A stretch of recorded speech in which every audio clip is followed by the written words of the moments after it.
went way into the parts of my life that people don't see. If you want to know how I feel, well, I feel defeated. With every morning comes the reminder, with every evening, the torture of further defeat that precedes and opens the doors of regret. The only pathway to an hour of peaceful sleep, it seems. But is it truly peaceful when the one thing that gets you there is the same thing eating you inside, draining your life force and then later convincing you that you're fine, torturing you with a smile while you lay in your bed helpless, without enough strength to fight back or resist?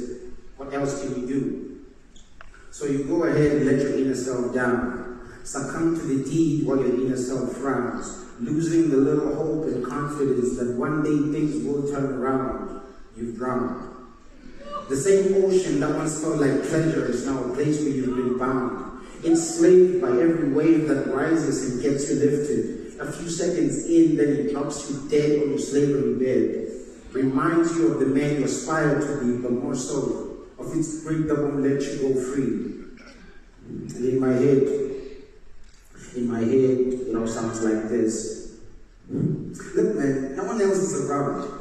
It's the deep hours of night, so you better keep your volume down. Remember, your mind don't be clown. So go ahead and do as I say, so I bring your confidence to the ground. Your first dose of life force wasn't enough, so why not hit me with another round? I'll be sure to come back for 2 or more later when you're alone and no one's around.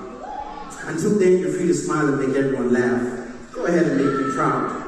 Behave your best for me. I'll call you when I'm back in town. It won't be long before you find me waiting on your bed, so go ahead and drop in crown.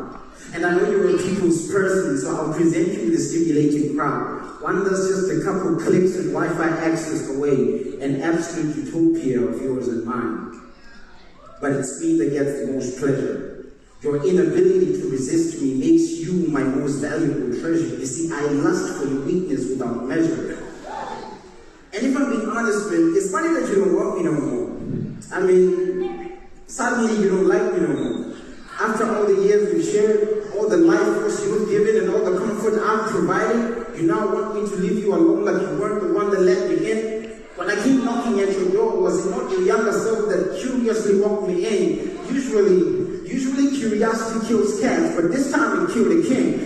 And the slow death of his destiny gave me the human house to live in. Can you believe it? How one moment of curiosity has grown into years of slavery and vulnerability.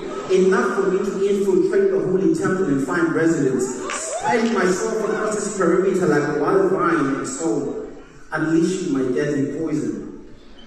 You see, slowly I took charge and broke all defenses while remaining idle from within.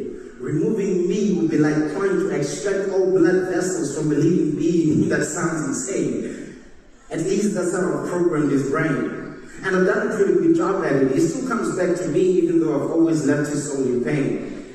You know, my roots have found room in his fertile mind, so I expand and flourish like an exotic vine, remote controlling his eyes so they look to my screen, telling him what to see and how to do so.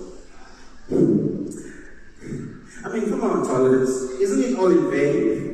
How you try to get rid of me but effortlessly end up in the same bed that I made for you? Again and again you sing my song and move along the melody that I play for you. Not only do I play it for you, but I play you. You're an instrument of my symphony. So constantly and regularly I play you like a game. It's funny how you're the one who's addicted to me. It's a twisted picture, you see. I'm the one pleasing you, but really, you're pleasing me. Feeding, nourishing, and catering to me. You're insane if you think I'm ever letting you go free. We're soulmates, you and I. At least, your soul is my mate. Now, I know you've been trying to let go and be free, but I'm sorry to tell you, man, it's a little too late. Now, do what you may, get angry and hate, but it's still you and me till the last day, so... You see, this battle continues daily.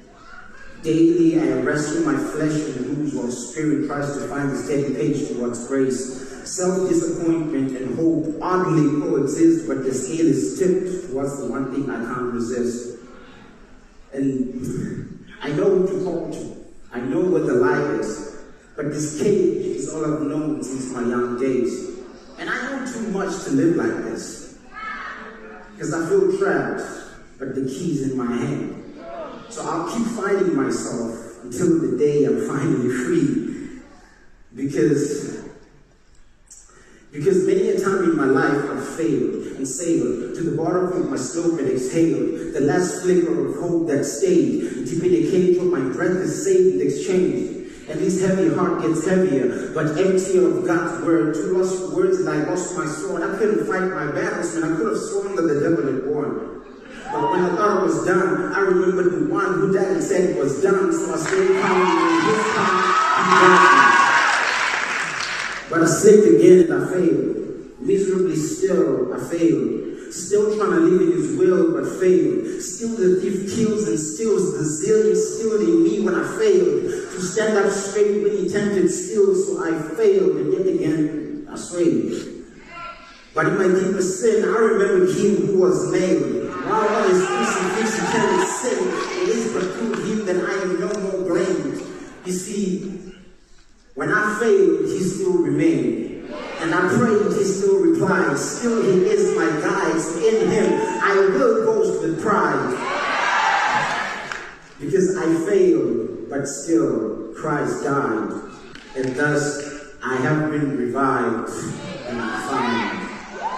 Thank you.